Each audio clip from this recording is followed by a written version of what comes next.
Welcome back to the Thrive 45 Method podcast with me, your host, nutritionist Stacey Nicole Smith. And this is the space where we talk all things weight loss and wellness for the woman in perimenopause and menopause. Now, let's get started with today's episode. Hey guys, welcome back. All right, so today you guys want to hear about the truth about intermittent fasting for weight loss and perimenopause. And it's a big one. I hear about this one all the time. And a lot of women trying to lose weight are trying intermittent fasting or doing it again. Maybe it worked for you when you were younger, and so you think it's going to work again. So today I'm going to discuss with you why not only is it not effective for weight loss, but it can actually backfire. And also stick around to the end because I'm going to give you a pro tip on if you were to do intermittent fasting, how to do it effectively. And most people are not doing it this way because most people don't know to do it this way. And before we get started, I want to let you know, so we're going to talk about how not to do intermittent fasting for weight loss and why it's not effective, but to instead have a breakfast with the perfect portions of protein, fiber, healthy fats. And I already put that together for you. If you want it, comment protein, and I will send you the recipe for the perfect breakfast to have for fat loss in peri and menopause. Now, first things first. Comment protein if you want that. Here is why I know that a lot of women are reverting to intermittent fasting, because you're thinking, and I get it, and I get it because I was you, and I get it because I talk to clients every day who have been through this and other women too who are frustrated and trying it. And you're thinking, well, it comes down to calories, right? If I'm eating less, then I'm going to lose weight. And if I'm doing intermittent fasting, that means I'm eating less, so it means I should lose weight. It makes sense in theory. However, this is not a calorie issue that we're dealing with. We're dealing with a hormone signaling issue. And so when we're doing intermittent fasting as women in perimenopause with these hormonal changes, it's actually working against us. So you're going through this not only for nothing, but it's backfiring. So it's kind of good news. So women are generally, maybe you did it in the past or you've heard the studies. Here's the thing. A lot of these studies, most of them actually have been done on men. We are not men. We are very biologically different, especially as women in peri and menopause. We could not be more different than men biologically. So different strategies must be applied. Now, most women I talk to have tried intermittent fasting and it's not working and they can't figure out why. So their solution is, I'm not fasting long enough. Let me fast longer. So instead of not eating till 11 a.m., now they're pushing it till 12. It's still not working. Now they're pushing it till 1. It's still not working. And they're tired and they're hungry and they're having food cravings and they're having foggy thinking and their sleep is off.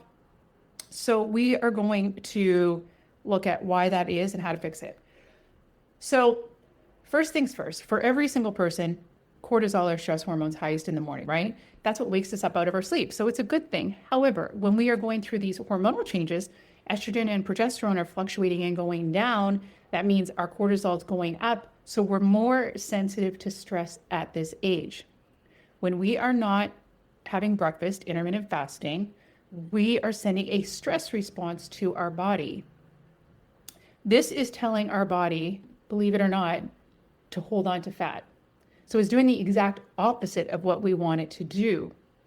So the easiest, simplest way to break this is to cut through that cortisol first thing in the morning. So cortisol, is famous for putting fat on the belly, that menopause belly. It has a name for a reason because it's really common with women in our age group with these hormonal changes.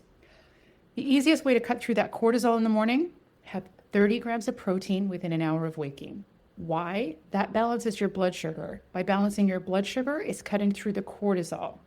Now, a lot of women have a hard time eating first thing in the morning. I get it. That's actually one of my issues too.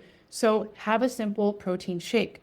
Again, I put together a recipe for you, comment protein, and it's got perfect amounts of fiber and healthy fats too. It's not just protein, but that's going to help you out there. Now, additionally, doing this one thing is going to have many downstream positive benefits for the rest of your day too.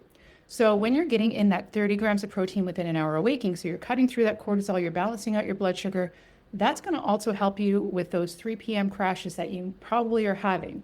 So whether you're super hungry at 3 in the afternoon, whether you're craving food, you're craving sugar, or you're craving caffeine to bring you back up, by doing this one thing in the morning, it's actually going to have benefits throughout the day. So it's going to help you with that as well. Now, I did promise I was going to tell you there is a way to do it. Nobody's really doing it this way. So if you insist and you're like, I really want to do fasting, most people are doing it in the morning. Here's what I would recommend. Do it in the evening. So you want to have your 30 grams of protein when you wake up within an hour of waking. Then, of course, you want to have the same thing at lunch, same thing at dinner, and then you want to stop eating in the evenings. So 3 hours for sure before sleep. That's going to help with digestion, and it's going to help with sleep, and it's going to give your digestive system a little bit of a break there. So if you insist and you're like, I must do intermittent fasting, I must do it on the other end. Do it in the evening and just don't eat for about 3-4 hours before sleep. So I hope that helps you guys. A bit of a short one today, but if you have any comments, leave them below. And another reason, like I say, I know women are doing this because it's in our mind. If we're just eating less, then of course the weight must come off. But this is not a calorie issue. It is a hormone signaling issue, and it must be dealt with as such. And when you understand that, the confusion goes away. So best way to do that, start with your breakfast. If you want the protein recipe, the best thing to have, and very simple, within an hour of waking, comment protein, and I will be very happy to send that to you. Any other comments, leave them below. And I hope you have a great rest of your day. Bye. Thanks for listening. I hope you found this episode helpful. If so, please be sure to like and subscribe to be notified when new episodes are released.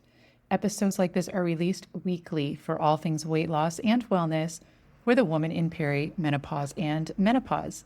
And for other ways I can help you, please be sure to visit the show notes or visit my bio.